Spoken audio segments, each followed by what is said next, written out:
फिर पहनो mask, corona virus का नया वेरिएंट JN का भारी खतरा।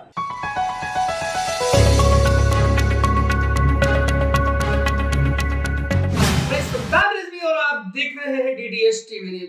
दर्शकों, कोरोना वायरस का नया वेरिएंट JN1 इस समय लोगों को अपनी चपेट में ले रहा है। केरल राज्य के इसके मरीजों की पुष्टि होने से स्वास्थ्य विभाग पूरी तरीके से सतर्क हो गया है। इससे पहले सिंगापुर से तमिलनाडु आए एक व्यक्ति में भी ये संक्रमण मिला था। फिलहाल हर जगह RT-PCR टेस्टिंग की शुरुआत की गई है। पॉजिटिव मामलों में जीनोम सीक्वेंसिंग जांच भी की जाएगी। देश में विभिन्न जगहों के साथ ही महाराष्ट्र में भी कोरोना वायरस संक्रमण के मामले मिले हैं। इनमें सर्वाधिक मुंबई में है, इसलिए मुंबईकरों को अपना ख्याल रखना जरूरी है, क्योंकि कोरोना की पहली और दूसरी लहर में मुंबई में सर्वाधिक संक्रमण फैला था। ताजा संक्रमण में भी सभी घर पर ही ठीक हो रहे हैं, फिर भी लोगों को सतर्क रहना है। हाथ स्वच्छ रखने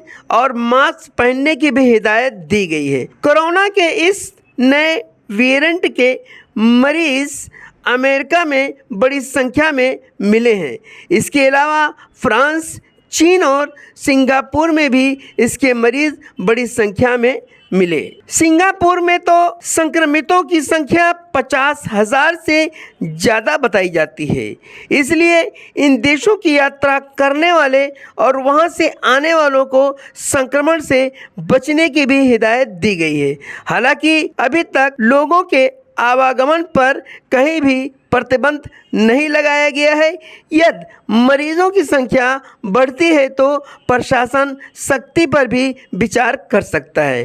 कोरोना के आरंभ में भी हिंदुस्तान में सबसे पहला केस केरल में ही संक्रमित मिले थे। लोगों को वैक्सीन दिए जाने के बाद स्थिति काबू में आ गई थी, लेकिन दुनिया भर में कोरोना ने लगातार अपना रूप बदलकर मौजूदगी कायम रखी है। कोरोना ने ओमिक्रॉन के रूप में कई वेरिएंट बनाकर संक्रमण फैला है। बताया जा रहा है कि नया संक्रमण सब वेरिएंट ओमिक्रॉन के BA.2.68 वेरिएंट का ही रूप है। इसके स्पाइक प्रोटीन में एक अतिरिक्त म्यूटेशन नोट किया गया है। आगे भी इसके नए म्यूटेशन आ सकते हैं।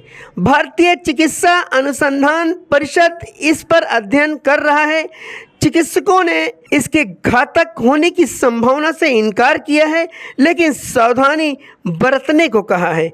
JN1 के कारण लोगों में खांसी, सांस लेने में कठिनाई, थकान, मांसपेशियों और शरीर में दर्द, सिर दर्द, गले में खराश, नाक बंद या नाक बहने जैसी समस्या देखी जा रही है।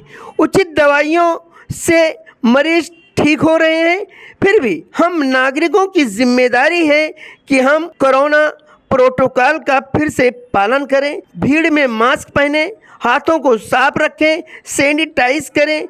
डॉक्टरों ने बताया कि इस वेरिएंट के संक्रमण से कोरोना जैसे ही लक्षण दिखाई देते हैं, फ्लू जैसी शिकायतें होती हैं। कोरोना वैक्सीन लेने के बाद भी इसका संक्रमण हो सकता है। हालांकि अभी तक इसके गंभीर परिणाम सामने नहीं आए हैं, लेकिन ये संक्रमण कई जगह फैला है। हिंदुस्तान में ये फैलने ना पाए, इसके लिए एहतियातन कदम उठाए जा रहे हैं। हम भी सावधानी बरतें, ये आवश्यक है, अन्यथा हमारी लापरवाही हमारे लिए ही घातक बन सकती है और हम अपने साथ साथ दूसरे को भी संक्रमण की चपेट में ला सकते हैं।